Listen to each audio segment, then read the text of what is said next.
Damn. No. Um. After that, what's the next thing? Did you say recording, Peter Lua? Yes, I did. Okay. Log in the activity. Log in the activities. Thank you. So let's go. Next person. Lima November, are you there? What will be our next? What's the topic of our next actions?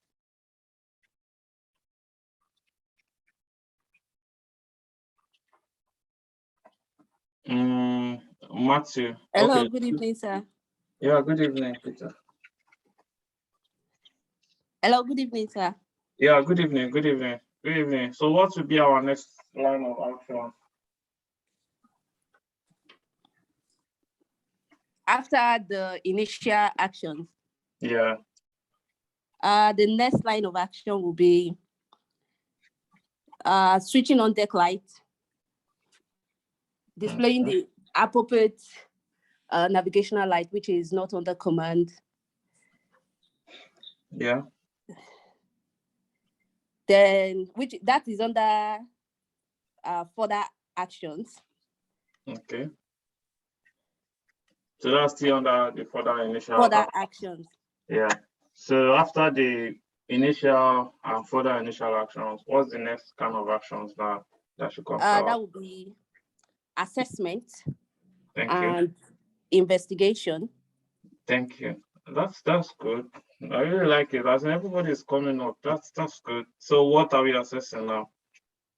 We assess the damage in respect of if there is bilging, maybe least due to cargo shift, due to the impact of the collision. Maybe there is flooding or fire outbreak, or maybe there is there've been an impact to any part of the hull, which might lead to pollution of the marine environment. That's good. And after you've been able to do that, is there any other thing you want to assess? Yes, I will assess I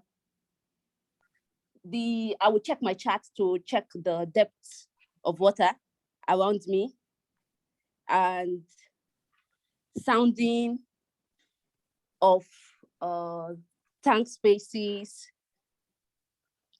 So one question, yes, good. There's something that quite important that I don't want you to miss out. But of course, it's an obvious thing that you must assess is when you are checking your chart, what are you checking, Gaga? My position in relation. Okay. Yeah, your position. So why is that important? First of all, it's important if I'm reporting, if I'm giving an official report to the maybe VTS, to the company, to administration, like that. Yeah. And also for weather conditions as well, you might be able to have a full appraisal of what's going to be happening with the weather situation in your own location. What's going to happen if the weather deteriorates? If you have high winds, is it going to blow you onto shore or onto the oil platform? If there is an oil, if it's an offshore vessels that is working in oil platforms as well. So you just want to really know now where is your own position, and like you said, reporting cases and of course MAIB investigation purpose. Yeah, thanks. Quick sounding of round the tanks. That's powerful. Thank you. Yeah, thanks. That was really nice. So who is there? Matthew, help me. Next line of action. What are we doing? Okay. Next line of actions will be contingency actions. Okay. So now we've accessed the situation, investigated. So now, in case we have any breach of hull, flooding, we'll think of starting the ballast and bilge pump. In case our stability compromised, we try to we'll try to fix it with the help of the stability, damage stability booklet. And now we've gotten proper information, so we can actually report to port authority, company, and every necessary authority at this point, while we try to ensure that if we have any spill, try to contain the spill on board, not to let it go overboard, or as much as we can to contain it on board. Then, in the case of flooding, there's always something I'm always looking for. In the case of flooding, there's something I'm always looking for. the watertight doors. Watertight doors, okay, but that's in assess. That's in initial action, so they have been closed, not yet. Is anybody? I've put it down on the screen in case you wanna do an open book. But is anybody looking for what I'm looking for? The ballasting operation.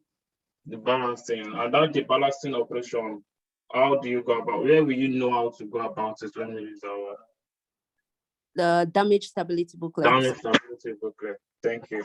Yes, I know Matty is not for all the bills, but if you are doing chief meeting in this class, or you are doing master, please, just let's get that one into grounding, collision, anything that will bring ingress of water. Because honestly, the reason is when there is grounding, when there is pollution, loss of stability is highly likely to occur. So when that happens, they also want you to show that you have the awareness, or you're able to think ahead of what's going to happen to your stability. In case your stability is no more intact, in case your vessel is no more seaworthy, in case your tanks are being bilged and there is so much water ingress, there's flooding, where do you go to as well? So damage stability booklet, what's in this damage stability booklet? Do you even know there is a damage stability booklet? Do you know how to use it as well? Is it just because two major tanks are flooded and boom, we are abandoning ship? Or even though we are not abandoning ship, you don't know what to do, we just keep balancing. So that's when the damage stability booklet is there to kind of instruct you on responsibilities to do, on the equipment to use and how to use them. And of course, at what stage are you going to say, oh no, we have to abandon this the vessel as well? So all these things will need to come into play, especially for that stability. So in terms of flooding and grounding, I really don't like us to miss that stability aspect of it. Matthew, one more thing. The last thing on my screen here, you've not said it, which is also very, very important. So what's it? Rendering assistance to the other vessel. That comes from where? That's as per. Somebody help me. SOLAS. SOLAS. That's as per SOLAS chapter 5. When you're having a collision, please you have to render assistance to the vessel. You are not just, this is not hit and run in any way at all. After that, Martin, continue. The contingency plan continues. After the afterwards actions, what do we do? So after the contingencies, afterward actions, which is basically the reporting procedure.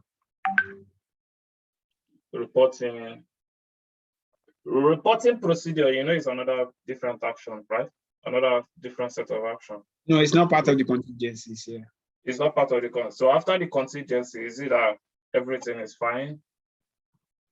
There's still one set of action that we'll carry out. So let's go back again to our actions. It's what they call the afterwards actions. You see, afterwards actions, you always see my afterwards action. In case of fire, you always see my afterwards action. In case of grounding, you always see my afterwards action.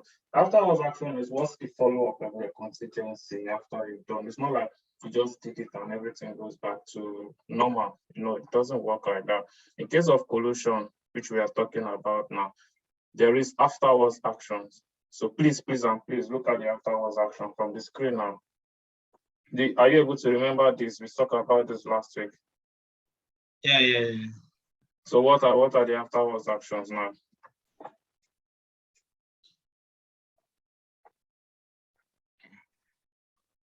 So guys, your vessel's name of your vessel, port of registry, departure, port, next port of arrival. Then update Coast Guard if vessel can safely move to port of refuge. And make sure there are lots of all events. Gather for information, stand by consistent. As for that last chapter 5, the easiest answer is exchange obligatory informations with the ships. And that's one thing that we normally cram when I was doing my chief mate oral, is after the collision, exchange obligatory information. But guess what? The examiner asks, what are these informations? And I did not know them as of that time. I only just was cramming them. And that was when I came back again and studied. And since then, it's stick of your name of your vessel, your port of registry, port of where you are coming from, which is your port of departure, and port of where you're going to, which is your port of arrival or destination. And there's been another argument of, your ETA. But of course, if you have a collision, we are not going to be looking at your ETA any longer, because of course it will be tampered with very well, or you'll be going to a port of refuge. Anyway, yeah, thanks for that. And after that, of course, the most interesting part, this one, until now, I still come with inform owners, inform charters, inform P&I, inform class, inform flag, inform MEIV. That's just the informing action. So please, and please, it's all procedural that we will follow as well. Today, man overboard. So someone tell me,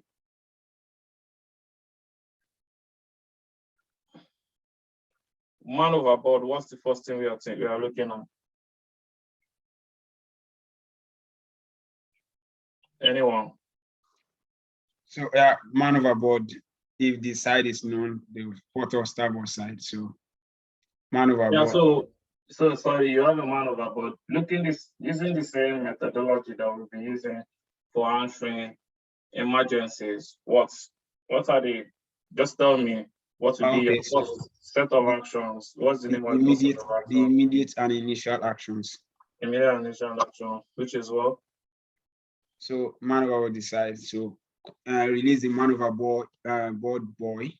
Thank you. Mark the man overboard on the position on the exit and radar. Engage hand steering. Wheel hand over to the side. The man has fallen overboard. Post extra lookout.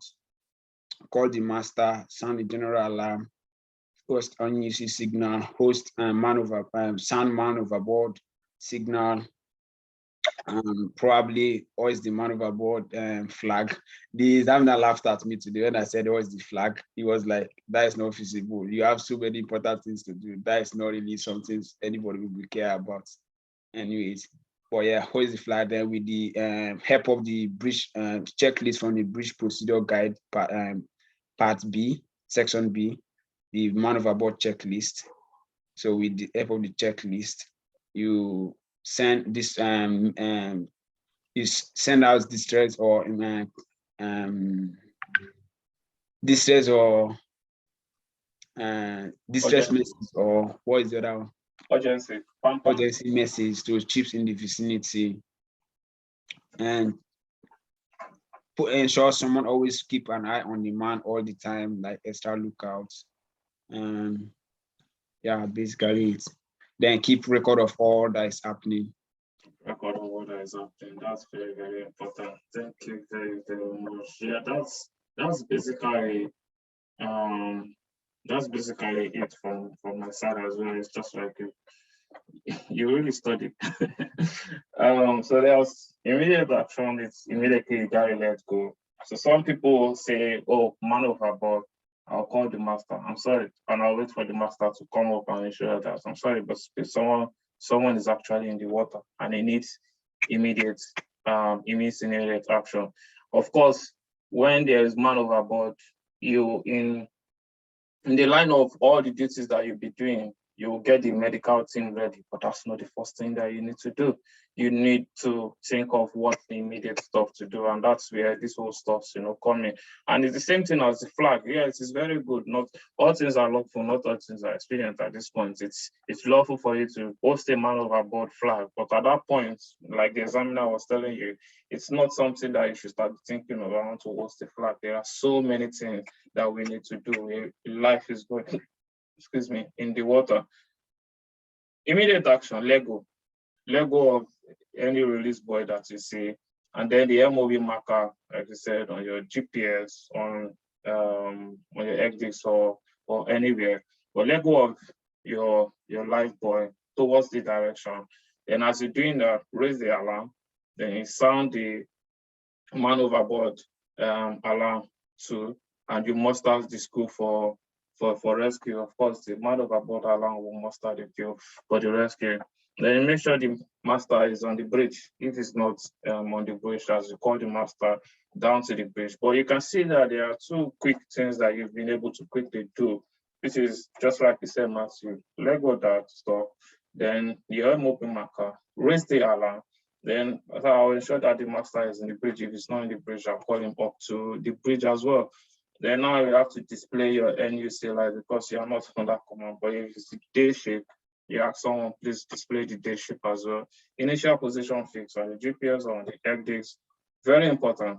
Keep a maintained lookout on the casualty as well. So you don't go do all these things and leave that casualty. And like I tell you, all these actions might look a bit much, but they are all to be done as quick as possible. They are also be done as quick as possible. So after doing that, then let's go. We issue a distress or a pam message as appropriate, depending on the severity of the situation that we are dealing with. Quite very important. Please make records on the logbook at 14:02. So person fell overboard. All blah blah blah has been mustered. I mean, crew has been mustered and all those things like a rescue on the way. And that's it. You don't even have to make focus, but you just need to keep someone also following this track too as well, because things happen. At what time did you fall into the water? Oh, nobody wrote the log. No, that's so wrong. That's so unprofessional. And even that's so wrong in all sense, to be honest. So yeah, these are the immediate actions that we should be thinking of immediately such occurrence happen. So then I also put further action because there's something, just like Matthew said, that we have to turn the boat towards the side of the casualty in the water. But let's say, for instance, you're doing what they call it, you're doing 11 knots on autopilot as well, and especially you're doing it on a conventional vessel and not just a supply vessel where you can just easily twist the sticks. You have to also get the the engineers ready for immediate maneuver, you see. So you have to, of course, do from autopilot to manual, then be able to do it, whether you want to do a crash stop or you want to do quickly an onboard operation either to starboard or to your port side as well. And like you said, prepare the rescue team for immediate rescue. Prepare the rescue team for immediate rescue. So you're not the one doing the rescue, but you're preparing the guys for the immediate rescue. You're preparing the medical party to be on standby. The deck lights should be on as well. The deck lights should be on when you're doing that. And then you love the FRC for the safe extraction of the casualty. This goes for chief mate as well. You'll be the one in charge of launching the FRC. Or as the master may designate the duties to several officers in any case. Then you commence recovery of the casualty by all means. Sorry, by all means, you must recover that casualty, to be honest. And Matthew, you also said we're going through the checklist of the bridge procedures guide, but that's not only the checklist that you're going to, because it was also the safety management system, according to the ISM code, have what we call the emergency contingency manuals, and all these emergency manuals have checklists for all these emergencies that will occur as well. So when you're trying to mention that we're going to also follow checklists here, please also put in that, I'm also going to also try and follow the company's emergency contingency manual checklist for Manoverboard, as well as brief procedures guide. Because the reason is because the SMS is more type specific. The GM and brief procedures guide, as the BPG, is more, a generic one, and it's the same also with things that are highlighted in the coursework as well. So yeah, that's further initial actions that we've done. After doing all this, here is a very short one, and that's the reason why I like the Manoverboard one. There's no much, assessments. There's no much time to be doing assessments and other contingency. It's just you do this and immediately get the casualty by all means out of the water. When immediately you've been able to do that, you are still obliged to inform everyone, inform the charterers, the P&I, and also the masters only are to inform class, and the flag states like UKMCA, they will always be on my neck in the office. Besides, we had an accident happen, someone Manoverboard didn't tell us, and all those things like that. So please, you have to inform them. MAIB, very, very important as well, especially if it's a major man overboard situation. So yeah, the Manoverboard one is kind of the easiest one I like. It doesn't have so many stories to tell, but it goes straight down to the point and it brings you away from it.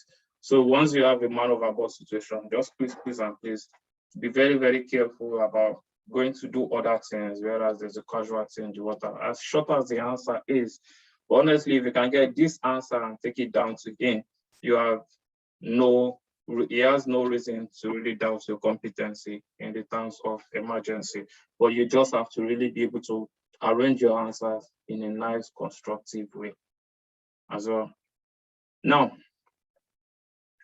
I will ask someone to help me. I'm trying to look for someone. Emmanuel, are you there? If you are there, can you unmute yourself?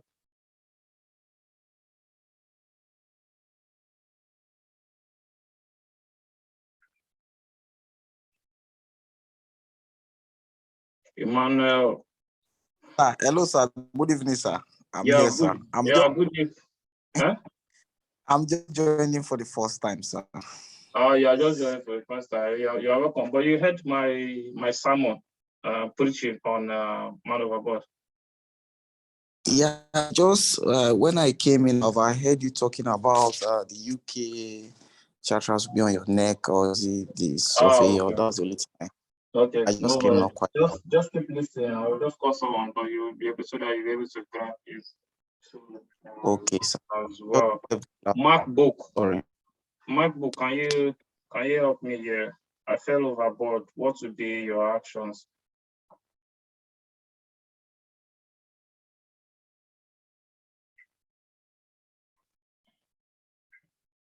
MacBook and Nelio.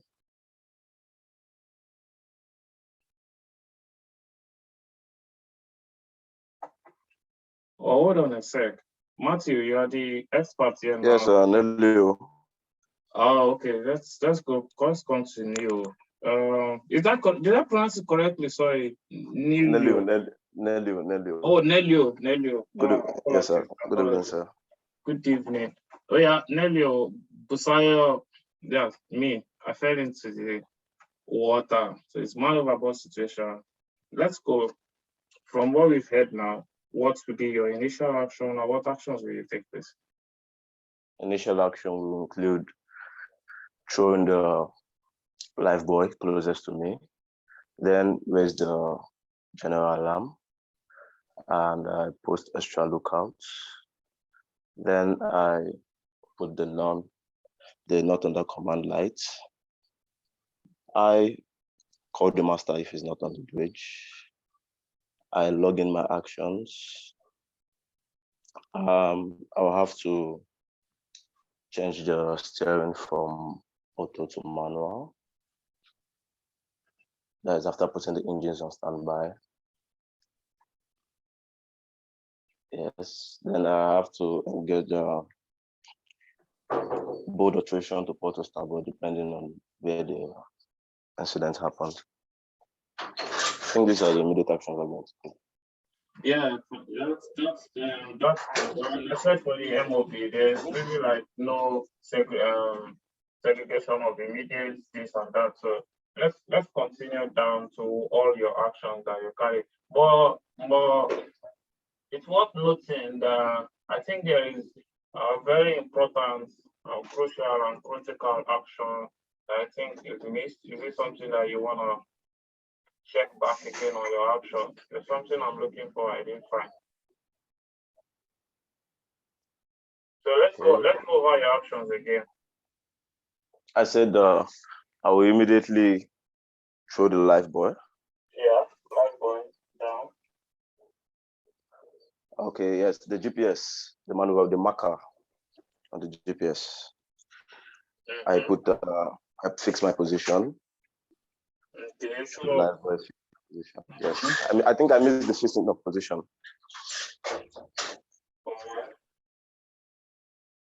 That's the only one. No, just feel free. Let's go over again. And like I said, it's not really about getting the answers, but it's about us understanding what you're doing first, what you're doing second, what you're doing third, what you're doing fourth. You understand what I'm saying? It's not a tricky question at all in any way. So let's just go again from the top. The first thing, what we're doing first? Throwing the life buoy. Thank you. Second? Fixing of position. Fixing of position. Third? The Manoverboard marker. Manoverboard marker. Raise an alarm. I put the general alarm. Post extra lookouts. Post extra lookout. Yes, then call the master to the bridge. If he's not there, then engines on standby. Then from auto to manual. Then not under command lights. Then I sound Oscar signal. Okay. Yes. Yeah, that's good. The only one we've not done, we've not sent out an urgency or distress message at any point here. So that's also very, very important. But trust me, you really did fine. Well, really one is raise the alarm. So first thing first, we need to first do, like I said, is release the buoy, immediately release the buoy, the MOB marker, you raise the alarm, you sound Manoverboard alarm, you muster the crew for the rescue. Then you make sure the master is in the bridge. As if he's not on the bridge, you tell him to please come over to the bridge. Display your NUC, position fix, then maintain lookouts. You need to also maintain a lookout from the start to the to everything. And sending out now at this point, sending out your urgency or distress message as appropriate. Entries into the logbook. Now we need to do some maneuvering, because of course we will need to maneuver around the casualty to bring the casualty from the water.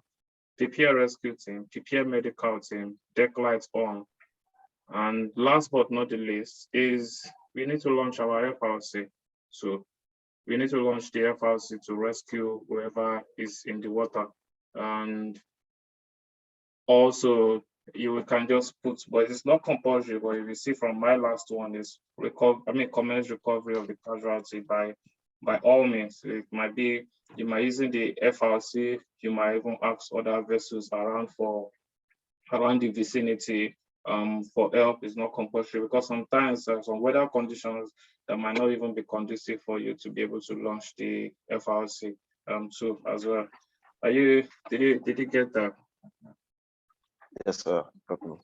Yeah, that's good. Does anybody have any questions to ask on Manoverboard? Although I know it's kind of a bit, it's straightforward and easy a bit. Then is this second to the last, or I think I have two more. Oil pollution, but I'll leave this oil pollution to the last because I need to do Manoverboard. Abandon ship. So abandon ship also is really quite almost the same. took. It doesn't have much actions, but someone tell me, abandon ship, the master has give a verbal order, we abandon the ship. What's your actions? Anyone? Hello here. Yeah. Yes. Immediately hear the abandoned ship alarm. First, after master declare abandoned ship, first action is to go grab my life jacket. First action, then proceed to the master station.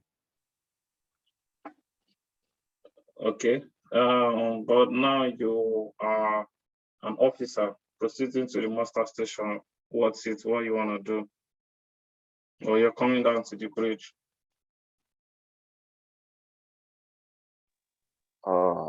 As an officer, if I'm proceeding to the master station, is to help with the organization and assemble, give orders on how to carry out the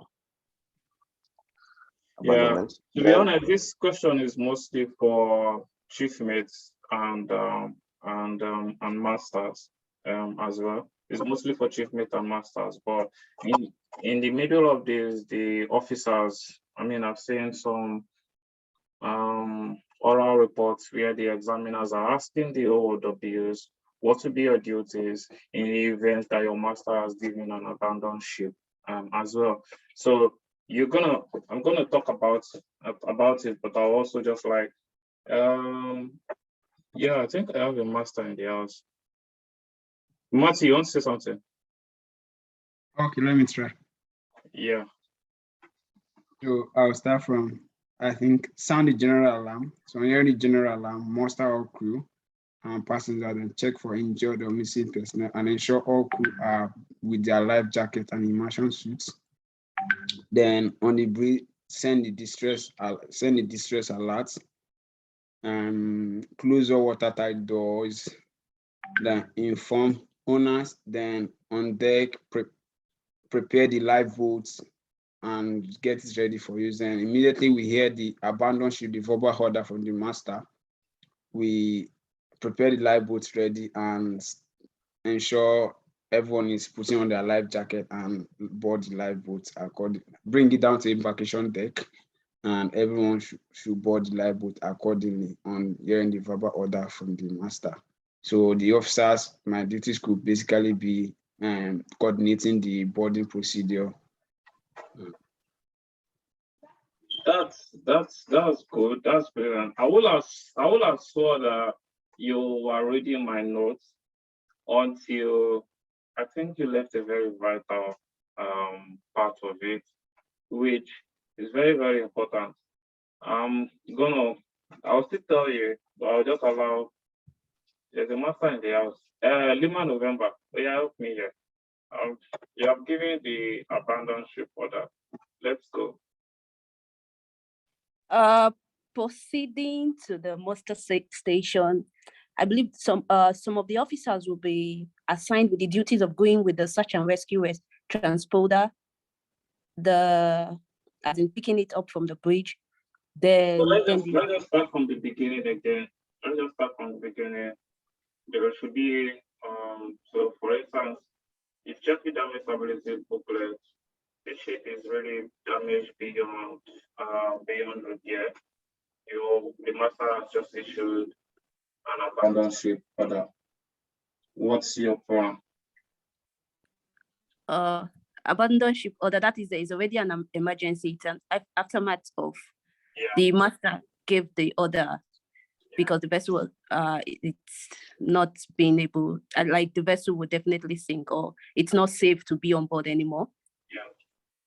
Then proceeding, the OW or the officer in charge assigned to that position, assigned with that responsibility, will carry the search and rescue transporter, the SAT from the bridge, then GMDSS radio.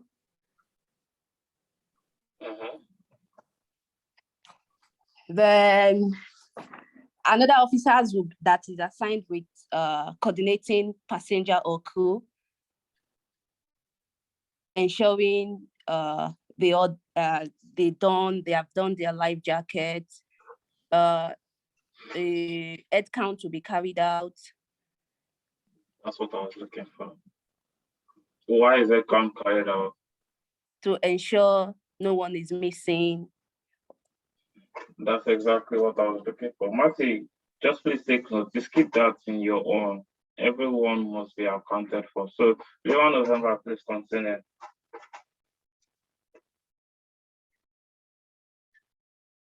Okay. Some officers will be assigned with the responsibility of launching the lifeboats and some ratings according to the muster list. Crews will have their assigned duties. In terms of that. Then distress, what's it called? A distress message will be the job of the OW, maybe the navigation OW, the OW in charge of navigation will what will happen to the distress message? Like a distress alert will be sent out. There was a distress alert sent out before. Okay, a distress alert has been sent out. Before, I mean, if you remember, we're coming from an emergency. So what we need to do now is to update. Yeah. Message. Yeah, update it maybe from urgency to Mayday, even though it has gotten to Mayday, but Mayday, oh, there is a fire on board. But also at this time you are coming to say Mayday, Mayday, we are abandoning empty, blah, blah, blah. Are you understanding? We are abandoning, or if it's something you are using your mobile to communicate or by phone, but you need to now update. This is no more a fire incident again. This is now upgraded to an abandoned ship situation. So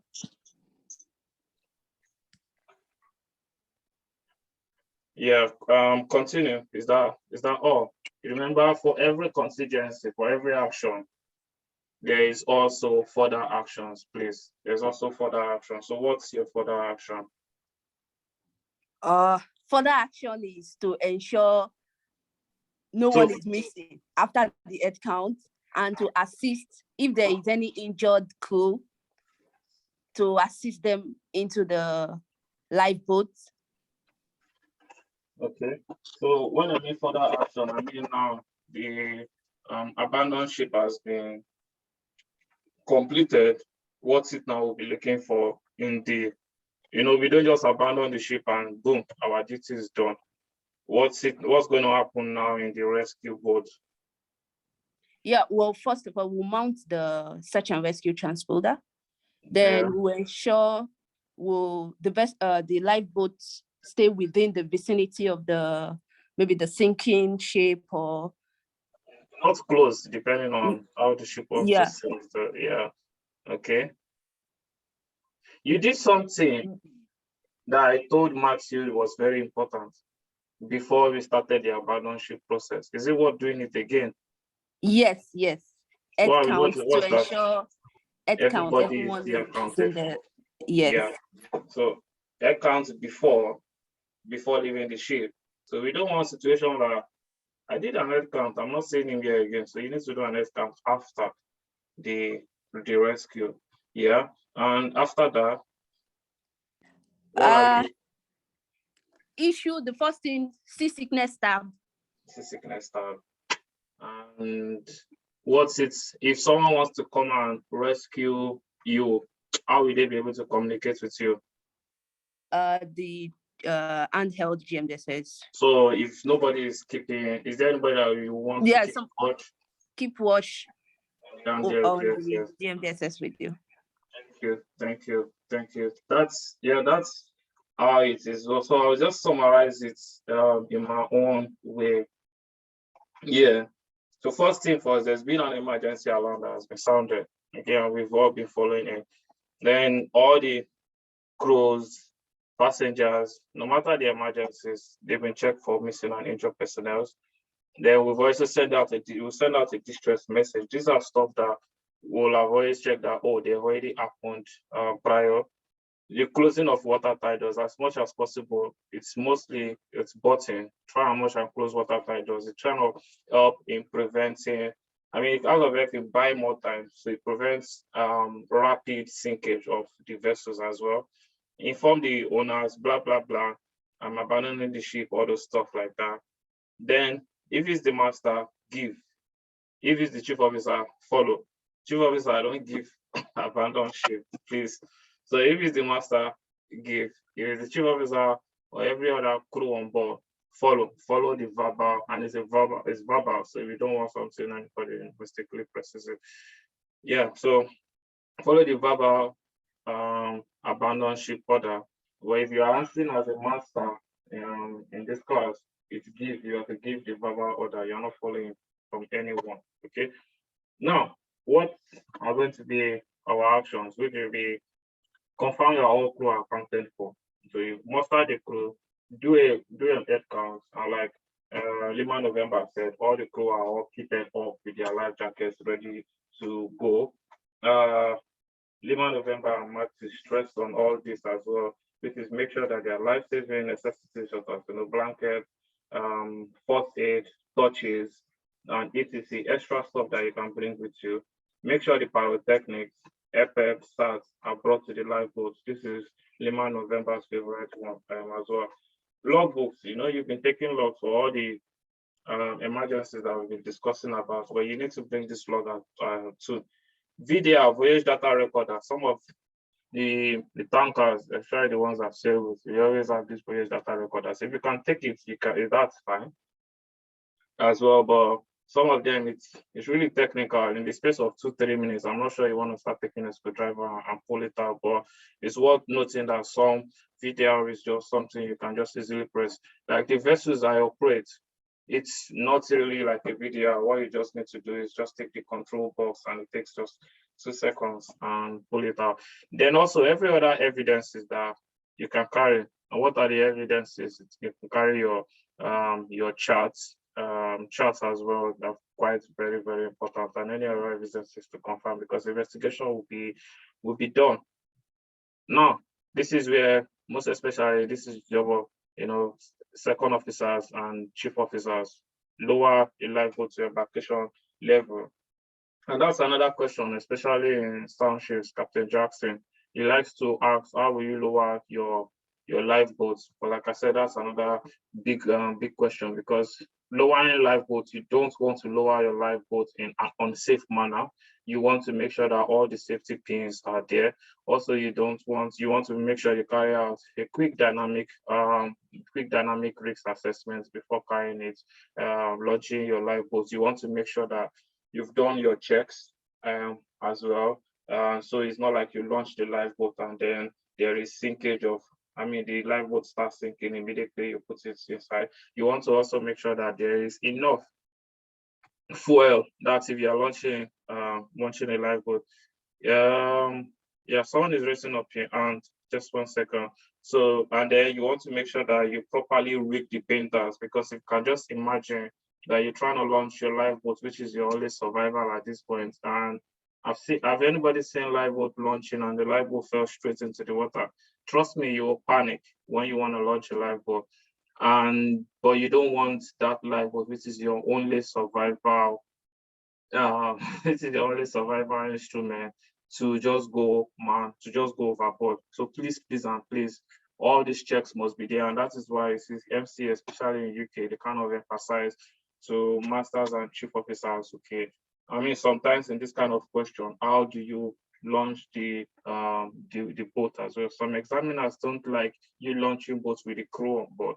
Some take it okay as long as you already make sure that your safety pin is put in place as well. Then, like I was telling Lima November, please update the Mayday. We don't want the last Mayday to be that, oh, there's a fire on board, whereas you have left the vessel and you've gone, 3 nautical miles. Yeah, Matthew Ben, please.